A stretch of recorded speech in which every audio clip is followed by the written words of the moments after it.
کرتا ہوں ہر جگہ ہر مقام کے پر ان آنسوؤں کا اپنا ایک احترام ہے، لیکن وہ آنسوؤں کے قطرات ان کا مقابلہ نہیں ہو سکتا، وہ آنسوؤں کے قطرات ان کا مقابلہ نہیں ہو سکتا۔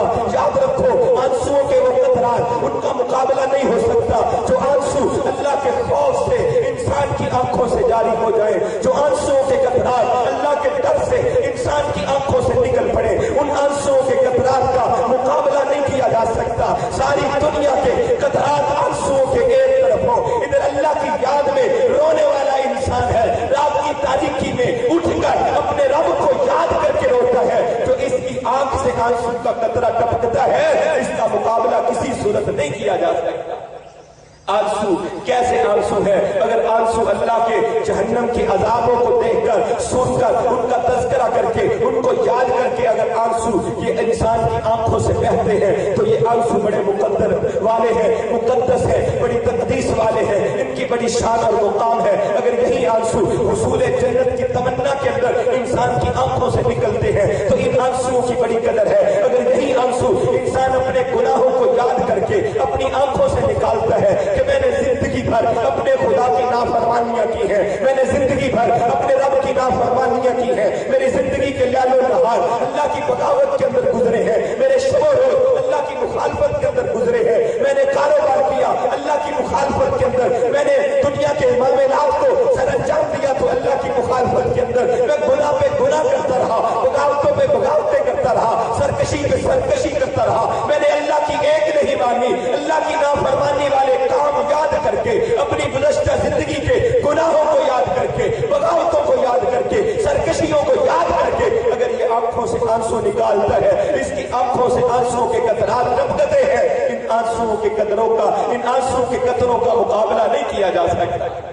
یہ آنسو کی کیا چیز ہے؟ یہ جب انسان کی آنکھوں سے آنسو اس ناطے سے نکلے کہ میرا تعلق جو قرآن کے ساتھ ہونا چاہیے تھا، میرا تعلق جو فرمان رسول کے ساتھ ہونا چاہیے تھا، وہ میرا تعلق کمزور ہو گیا، میں نے قرآن سے اپنا مضبوط تعلق نہیں جوڑا، میں نے نبی کی سنت سے اپنا مضبوط تعلق نہیں جوڑا، میں نے دنیا کے تعلقات کو تو قائم رکھا، میں نے دنیا کے سارے تعلقات کو تو مضبوط کیا، میں نے اپنے کاروبار والے لوگوں کے ساتھ اپنے تعلقات کو تو مضبوط کیا، میں نے دنیا والوں کے ساتھ اپنے تعلقات کو تو مضبوط کیا ہے، لیکن جو تعلق میرا اللہ کے قرآن کے ساتھ ہونا چاہیے تھا، جو تعلق میرا نبی کے فرمان کے ساتھ ہونا چاہیے تھا، نبی کی سنت کے ساتھ ہونا چاہیے تھا، میرا وہ تعلق قائم نہیں رہ سکا، وہ مضبوطی ان تعلقات کے اندر نہیں آ سکی جب اپنی قرآن و سنت سے بے تعلقی کی بنا پر، اس تعلق کو کمزور ہونے کی بنا پر قرآن و سنت سے جو رشتہ اور ناطہ جڑنا چاہیے تھا، یہ رشتہ اور یہ رشتہ یہ ناطہ جب کمزور ہوتا ہے، اس کو یاد کر کے انسان اللہ کے حضور روتا ہے تو پھر اللہ تبارک و تعالی اس کے آنسوؤں کی قدر کرتے ہیں اور انہیں مقدس اور مطہر بنا دیتے ہیں۔ اگر انسان اپنی بدعمالیوں کو یاد کر کے، عمل کے اندر سستیوں کو یاد کر کے، اپنی کوتاہیوں کو یاد کر کے، مجھے جو نمازیں پڑھنی چاہیے تھی وہ میں نے نمازیں ادا نہیں کی، جو روزے رکھنے چاہیے تھے وہ روزے میں نے نہیں رکھے، جو زکاتیں مجھے دینی چاہیے تھی وہ زکاتیں میں نے نہیں دی، جو اللہ تعالیٰ کے احکامات تھے ان احکامات کی میں نے فکر نہیں کی، اس کے اندر بڑی کمزوریاں تھی، بڑی سستیاں تھی، بدعمالیوں کو یاد کر کے روتا ہے، اس کے آنسو کی پھر بڑی قدر ہوتی ہے۔ یاد رکھو انسان پھر دنیا کے اندر راحت حاصل کر لیتا ہے، اسے سکون مل جاتا ہے، اور آخرت کے اندر اللہ تبارک و تعالی اسے اپنے عرش بری کا سایہ نصیب فرما دیں گے۔ یہ آنسوؤں کی قدر ہے۔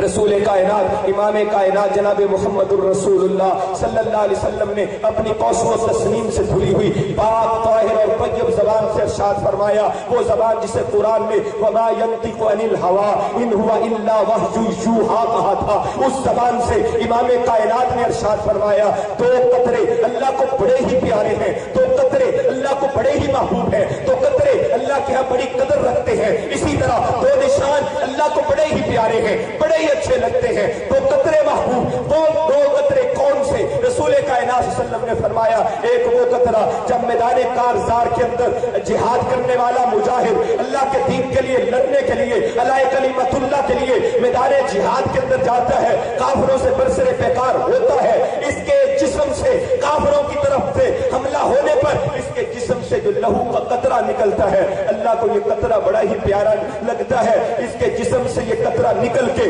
زمین پہ ابھی گرتا نہیں، اللہ اس کی زندگی کے گناہوں کو معاف کر کے اس کے لیے جنت کا اعلان کر دیتا ہے۔ اور دوسرا قطرہ امام کائنات مخبر صادق المصدوق نبی جناب محمد الرسول اللہ صلی اللہ علیہ وسلم نے فرمایا وہ قطرہ ہے جو انسان اللہ کے خوف سے، اللہ کے ڈر سے اپنی آنکھ سے نکالتا ہے۔ ادھر آنسوؤں کا یہ قطرہ اس کی آنکھ سے نکلتا ہے، ادھر اللہ تبارک و تعالیٰ کی طرف سے اس کے لیے بخشش اور مغفرت کا اعلان کر دیا جاتا ہے۔ وہ جہنم کی آگ جو بجھنے کا نام نہیں لیتی، وہ جہنم کی آگ جس آگ سے جہنم بھی پناہ مانگتی ہے، اس آگ کو اللہ تبارک و تعالی اس ایک آنسو کے قطرے سے بھسم بنا کے رکھ لیتے ہیں۔ اور دو نشان جس کے بارے میں رسول اللہ صلی اللہ علیہ وسلم نے فرمایا، ایک وہ نشان جو کسی مجاہد کو میدان کارزار میں پہنچتا ہے، اور ایک وہ نشان جو کسی عبادت کی وجہ سے، فرائض کی وجہ سے اسے پڑ جاتا ہے۔ پیشانی پہ اسے نشان پڑ گیا، پاؤں پہ اسے نشان پڑ گیا، یہ نشان عبادت کر کر کے جو اسے پڑا ہے، یہ نشان بھی اللہ کو بڑا پیارا لگتا ہے۔ اس کے اندر آنسو کے قطرے کا ذکر کیا گیا، وہ آنسو کا قطرہ اللہ کو بڑا ہی پیارا ہے جو اللہ کے خوف اور اللہ کے ڈر سے انسان کی آنکھوں سے نکلتا ہے۔ نبی کائنات صلی اللہ علیہ وسلم کی حدیث مبارکہ ہے، سبعۃ یظلھم اللہ فی ظلہ، 7 قسم کے خوش نصیب انسان ایسے ہیں کہ کل قیامت کے دن جب کوئی سایہ نہیں ہوگا، دھوپ ہی دھوپ ہوگی، سورج اپنی تمازت اور حرارت کو دنیا کے اوپر پھیلا رہا ہوگا، دنیا والے لوگ اپنے ہی پسینے کے اندر غرق نظر آئیں گے۔ ایسے عالم کے اندر، ایسی حالت کے اندر اللہ تبارک و تعالی کچھ لوگوں کو اپنے عرش بری کا سایہ نصیب فرمائیں گے۔ ان لوگوں میں سے ایک وہ آدمی ہوگا، کائنات کے امام نے فرمایا، رجل ذکر اللہ خالیا، وہ آدمی جو اپنے رب کو یاد کرتا ہے، ذکر اللہ خالیا، اللہ کو یاد کرتا ہے تنہائی کے جام کے اندر، اکیلا ہے، دنیا والے دیکھ نہیں رہے، ساری دنیا سے کٹ کر اپنے کمرے میں بیٹھا ہوا، رات کی تاریکی کے اندر، رات کے آخری پہر کے اندر یہ اللہ کے آگے کھڑا ہو جاتا ہے، اللہ کے آگے روتا ہے، ففاضت عیناہ، اس کی آنکھوں سے آنسو کے قطرات ٹپکتے ہیں۔ کل قیامت کا دن ہوگا، تنہائی میں اپنے رب کو یاد کر کے رونے والا انسان، جب کوئی سایہ نہیں ہوگا، اللہ اسے اپنے عرش بری کا سایہ نصیب فرما دیں گے۔ یہ آنسو ہیں، ان آنسو کی قدر کیا ہے؟ رسول اللہ صلی اللہ علیہ وسلم نے فرمایا، جسے کوئی خوبصورت ماہ جمال عورت، خوبصورت عورت، مال و متاع والی عورت، سیم و زر رکھنے والی عورت، ہر لحاظ سے حسب نسب والی عورت کسی نوجوان کو دعوت گناہ پیش کرے، وہ نوجوان آگے سے اسے یہ کہہ دے، انی اخاف اللہ، مجھے اللہ کا ڈر ہے، میں اللہ کے ڈر کی بنا پہ بی بی تیرے پاس نہیں جا سکتا، یہ اللہ کا ڈر رکھنے والا، اللہ کے ڈر سے کانپنے والا، اللہ کا خوف رکھنے والا انسان، اللہ کے ڈر سے رونے والا انسان، نبی کائنات صلی اللہ علیہ وسلم نے فرمایا، ادھر یہ انی اخاف اللہ کہتا ہے، ادھر اللہ اس کے لیے اپنے عرش بری کا سایہ دینے کا اعلان فرما دیتا ہے۔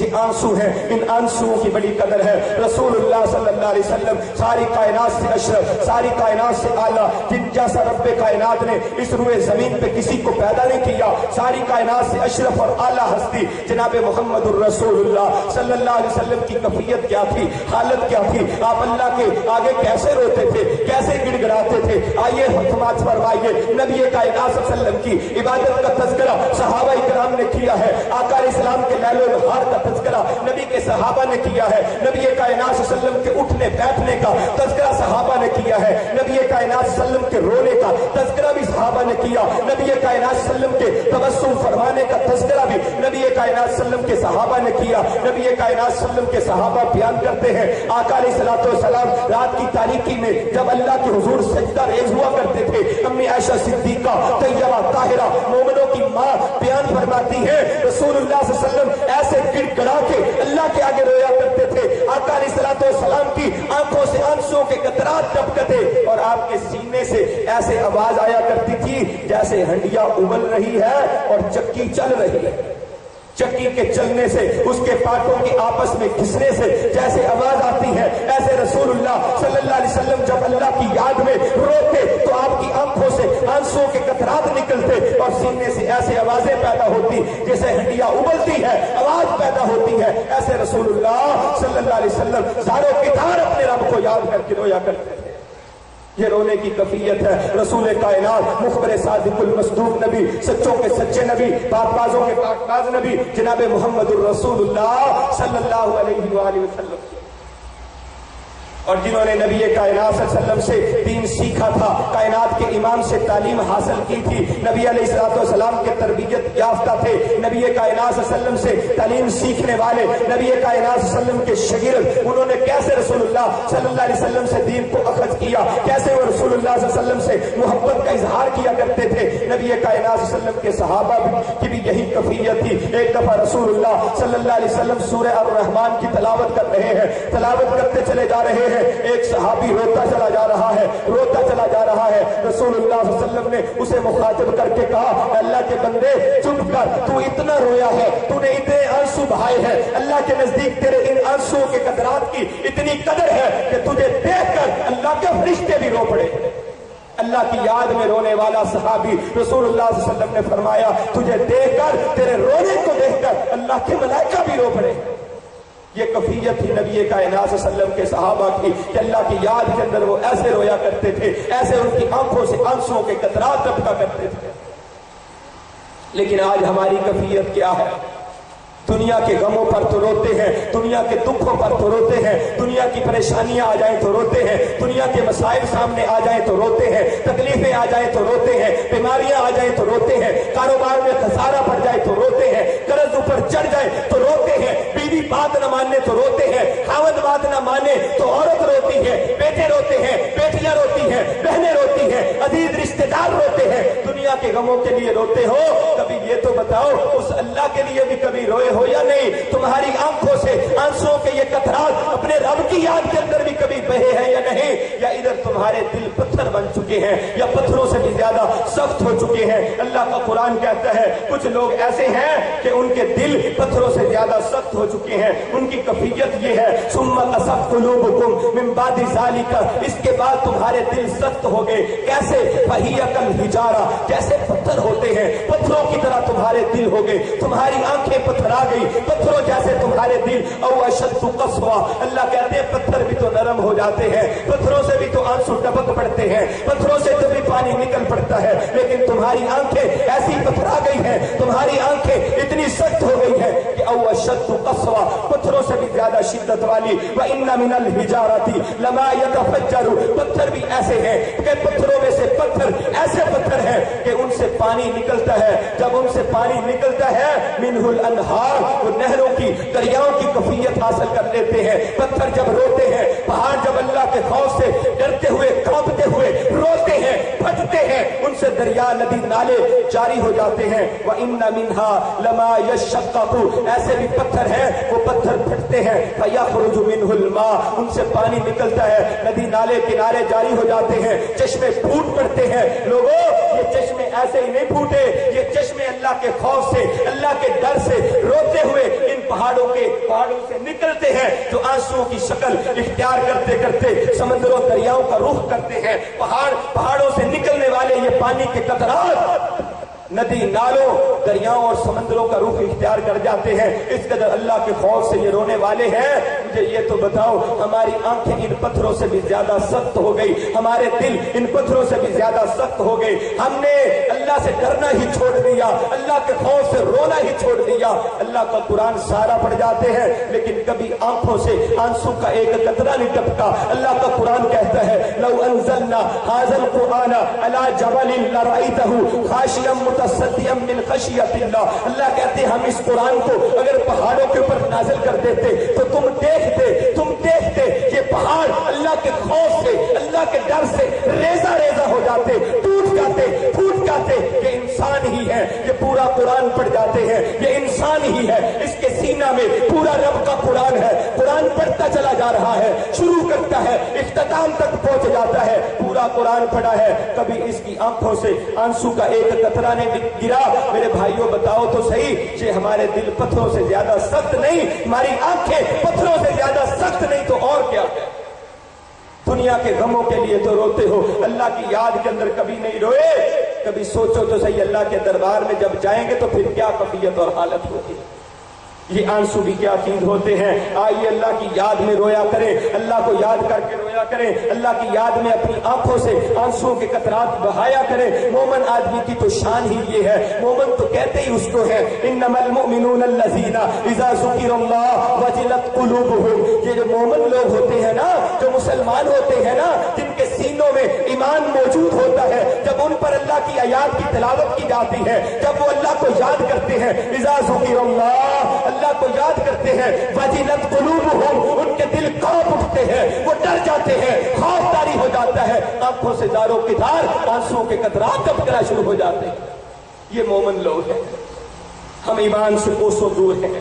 حضرت ابو بکر صدیق رضی اللہ تعالی عنہ کے بارے میں امی عائشہ صدیقہ طیبہ طاہرہ ان کی روایت بھی سماعت فرمائے. دیگر صحابہ سے بھی روایات موجود ہیں, صحیح بخاری کے اندر بھی یہ روایات موجود ہیں کہ حضرت ابو بکر صدیق جب اللہ کے قرآن کی تلاوت کرتے تو زاروں کی دار رویا کرتے تھے, زاروں کی دار رویا کرتے. ابو بکر صدیق رضی اللہ تعالی عنہ نے اپنے گھر کے سہن کے اندر ہی ایک چھوٹی سی مسجد بنا دی. وہاں پہ کھڑے ہو کر اللہ کے آگے قیام کرتے, قرآن کی تلاوت کرتے. مکہ کے بچے اور عورتیں وہاں پہ اکٹھی ہو جاتی. وہ کہتے اس بوڑھے کو کیا ہو گیا, اس بزرگ کو کیا ہو گیا, کہ اتنا کیوں روتا ہے. ابو بکر صدیق رقیق القلب, اللہ کے حضور رونے والے, اللہ کو یاد کر کے آنسو بہانے والے. آؤ لوگوں, دنیا کے لیے آنسو بہاتے ہو, کبھی اللہ کی یاد کے اندر بھی آنسو بہایا کرو, جس طرح ابو بکر صدیق رضی اللہ تعالی عنہ آنسو بہایا کرتے تھے. امی عائشہ صدیقہ طیبہ طاہرہ فرماتی ہیں جب ابو بکر صدیق تلاوت کرتے تو اتنا روتے کہ ابو بکر کے آنسو تھمائی نہیں کرتے تھے. ایسے اللہ کو یاد کر کے رویا کرتے. رسول اللہ صلی اللہ علیہ وسلم نے ایک دفعہ حضرت عبداللہ بن مسعود رضی اللہ تعالی عنہ کو کہا, عبداللہ جہاں پہ میرے ممبر پہ بیٹھ جاؤ اور مجھے اللہ کا قرآن سناؤ. حضرت عبداللہ بن مسعود رضی اللہ تعالی عنہ رسول اللہ صلی اللہ علیہ وسلم کو قرآن سنا رہے ہیں, ادھر رسول اللہ صلی اللہ علیہ وسلم کی آنکھوں سے آنسوؤں کے قطرات جاری ہیں. آپ روتے چلے جا رہے ہیں, پھر کہتے ہیں بس عبداللہ بس کرو. رسول اللہ صلی اللہ علیہ وسلم رو رہے ہیں, آنکھوں سے آنسوؤں کے قطرات ٹپکتے چلے جا رہے ہیں. اللہ کا قرآن سن کے رسول اللہ صلی اللہ علیہ وسلم روئے, اللہ کا قرآن پڑھ کے, اللہ کا قرآن سن کے ابو بکر صدیق رضی اللہ تعالی عنہ روئے. آؤ عمر فاروق رضی اللہ تعالی عنہ کو دیکھو. عمر فاروق کی کیفیت کیا تھی, جسم کے اندر قوت رکھنے والے, طاقت رکھنے والے, چھوٹی چھوٹی باتوں کی انہیں پرواہ نہیں ہوا کرتی تھی. اللہ نے بڑی قوتیں اور بڑے حوصلے حضرت عمر فاروق رضی اللہ تعالی عنہ کو اس معاملے میں دیے تھے. لیکن جب اللہ کا قرآن پڑھتے حضرت عمر فاروق زاروں کی طرح رویا کرتے تھے, اتنا روتے تھے. نبی کائنات صلی اللہ علیہ وسلم کے صحابی حضرت ابو رافع رضی اللہ تعالیٰ عنہ بیان فرماتے ہیں کہ میں نے فجر کی نماز حضرت عمر کے پیچھے ادا کی. حضرت عمر فاروق نے قرآن کی سورہ یوسف تلاوت کی. جب انما اشکو بثی و حزنی الی اللہ یہاں پہ پہنچے, عمر فاروق رونا شروع ہو گئے. رونے کی وجہ سے عمر فاروق کی آواز بند ہو گئی, آواز ہی نہیں نکل رہی تھی, اتنا اللہ کے آگے رو رہے تھے. انما اشکو بثی و حزنی الی اللہ. عمر فاروق جیسا جوان آدمی, عمر فاروق جیسا جری نڈاری انسان, وہ بھی اللہ کے آگے رو رہا ہے. اس کی آنکھوں سے زاروں کی دار آنسو ٹپک رہے ہیں. حضرت عثمان غنی رضی اللہ تعالی عنہ وہ تو بڑے ہی نرم دل انسان تھے. صحابہ کہتے ہیں وہ اللہ کو یاد کر کے اتنا روتے تھے, خصوصاً قبر کے لمحات کو یاد کر کے اتنا روتے تھے.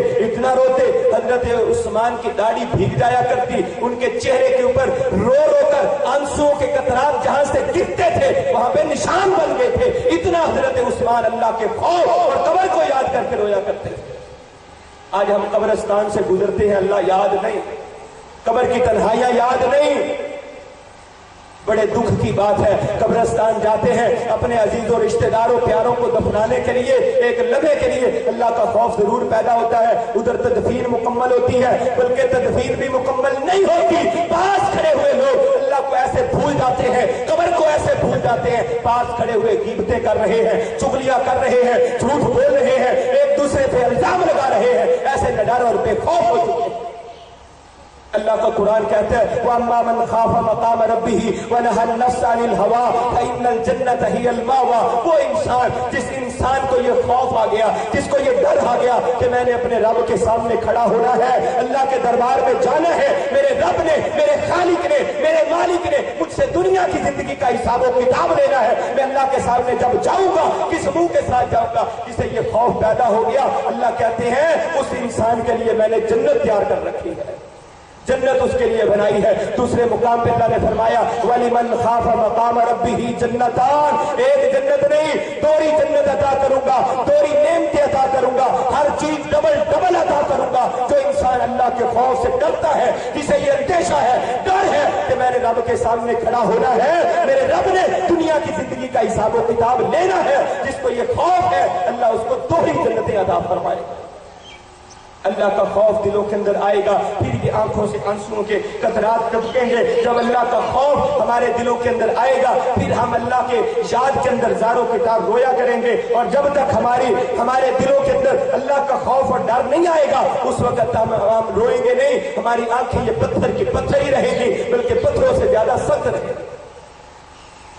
نبی کائنات صلی اللہ علیہ وسلم کے صحابہ کیسے رویا کرتے تھے, ان کی زندگیاں بڑی پاکیزہ تھی, انہوں نے اپنے لیل و نہار اور شب و روز بڑے خوبصورت گزارے تھے. انہوں نے کبھی اللہ کی نافرمانی کرنے کا تصور اپنے دل میں نہیں لایا تھا. وہ تو ہر وقت اس جستجو میں رہا کرتے تھے, اس کوشش میں رہا کرتے تھے کہ ہم اپنے رب کی مخالفت نہ کریں, نافرمانی والا کوئی کام نہ کریں. لیکن اس کے باوجود ان کی کیفیت اور حالت کیا تھی. حضرت ابوبکر صدیق اس دنیا کو چھوڑ کے جا رہے ہیں, زندگی کے آخری لمحات ہیں. مومنوں کی ماں امی عائشہ صدیقہ طیبہ طاہرہ سلام اللہ علیہا رضی اللہ تعالی عنہا اپنے ابا جی سے ملنے کے لیے آئی.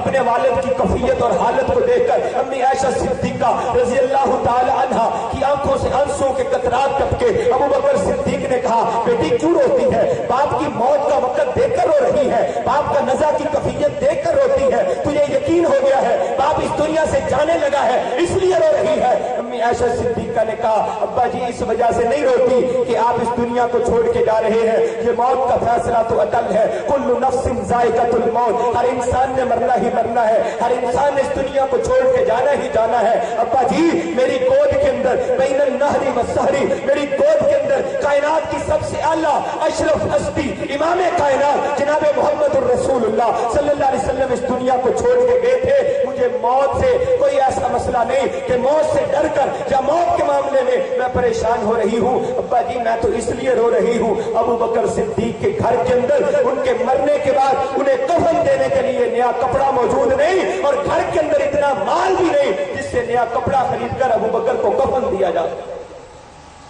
آج ظالم لوگ ابو بکر صدیق پہ الزام لگاتے ہیں کہ انہوں نے سیدہ فاطمہ, حضرت علی المرتضیٰ, حسن و حسین کا حق دبا لیا تھا. اور لوگوں غاصب ایسے ہوا کرتے ہیں, حق دبانے والے ایسے ہوا کرتے ہیں کہ ان کے گھر کے اندر مرنے کے وقت کفن دینے کے لیے بھی کپڑا نہیں. ابو بکر صدیق جنہیں اللہ کا ڈر تھا, جنہیں خوف تھا, ان کی کیفیت اور حالت کیا ہے. عائشہ صدیقہ طیبہ طاہرہ مومنوں کی ماں ام المومنین کو حضرت ابو بکر صدیق خلیفۃ المسلمین امیر المومنین مخاطب کر کے کہتے ہیں بیٹی اس معاملے میں پریشان ہونے کی ضرورت نہیں. ابو بکر صدیق کو یہی چادریں جو ابو بکر صدیق نے پہنی ہوئی ہے انہیں دھو لینا, ان کے ساتھ ایک اور چادر شامل کر لینا, اسی کے اندر ابو بکر کو کفن دے دینا. اگر ابو بکر کے انتقال کے بعد نیا کپڑا میسر بھی آ جائے تو نئے کپڑے میں ابو بکر کو کفن نہ دینا, بلکہ وہ غریبوں مسکینوں یتیموں پہ خرچ کر دینا. ابو بکر کو پرانے کپڑوں کے اندر ہی کفن دے دینا. ابو بکر یہ مناسب سمجھتا ہے کہ نیا کپڑا زندہ لوگوں کے لیے بہتر ہے, مرے ہوئے لوگوں کو کیا غرض نیا کپڑا ہو یا پرانا کپڑا ہو.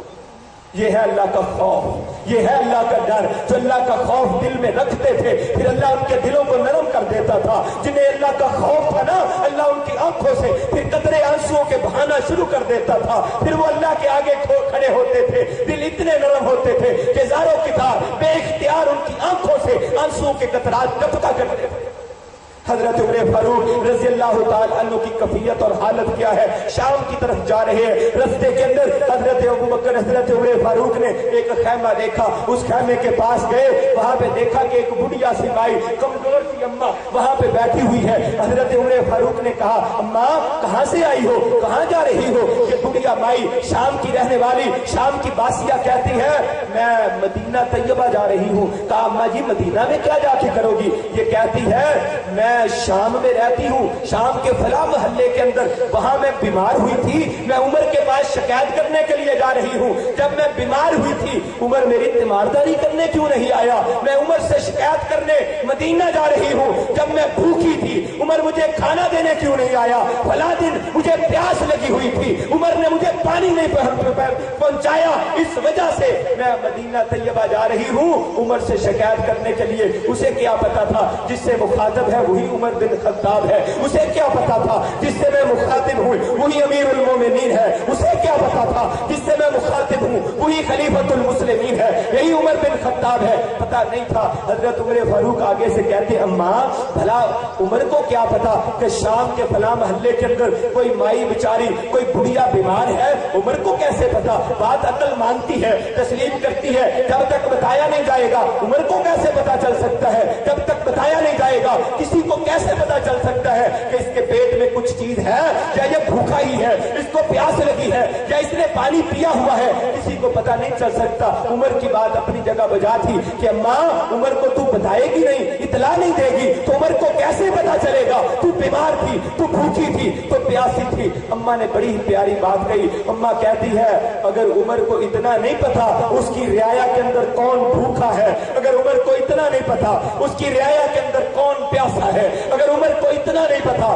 کہ عمر کی رعایا کے اندر کون بیمار ہے، تو پھر عمر کو ہمارے اوپر حکومت کرنے کا بھی کوئی اختیار نہیں۔ حضرت عمر فاروق نے اماں جی کی یہ بات کو سنا، زاروں کی دار آنکھوں سے آنسو ٹپکے، رونے لگے، روتے جا رہے ہیں، ہچکیاں بج گئی۔ کہتے اماں تو سچ کہتی ہے، اگر عمر کو یہ نہیں پتا اس کی رعایا میں کون بھوکا ہے، کون پیاسا ہے، کس کو بیماری لاحق ہے، تو پھر عمر کو حکومت کرنے کا بھی کوئی اختیار نہیں۔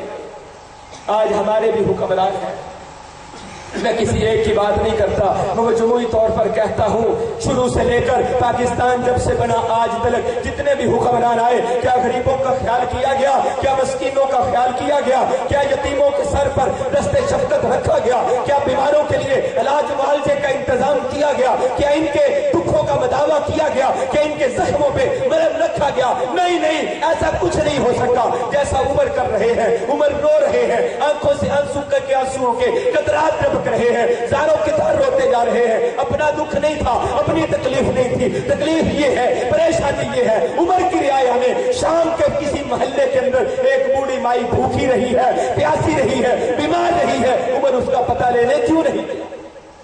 اس وجہ سے رو رہے ہیں۔ پھر کہتے ہیں اماں اگر میں عمر سے تمہارے بارے میں بات کروں تو عمر کا یہ جرم تم معاف کر دو گی؟ کہتی ہے میں عمر کا جرم معاف کر دوں گی لیکن میں 30 یا 35 درہم لوں گی، اس سے کم میں عمر کا گناہ اور جرم معاف نہیں کروں گی۔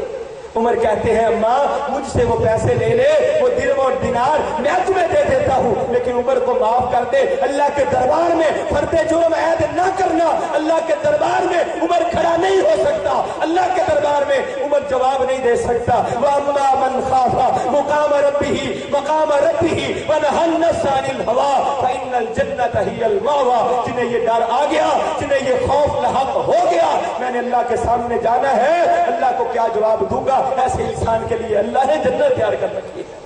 عمر رو رہے ہیں، عمر کی آنکھوں سے آنسوں کے قطرات ٹپک رہے ہیں۔ حضرت عمر فاروق کی زندگی کے کس واقعے کو بیان کروں؟ وقت کے اختصار کو ملحوظ خاطر رکھتے ہوئے عمر فاروق کی سیرت کا ایک واقعہ اور سماعت فرمائیں۔ حضرت عمر فاروق رضی اللہ تعالی عنہ رات کی تاریکی میں گشت کیا کرتے، گلیوں محلوں میں چکر لگایا کرتے۔ ایک گلی کے اندر چکر لگاتے ہوئے عمر فاروق نے دیکھا جہاں پہ بچوں کے رونے کی آواز آ رہی ہے۔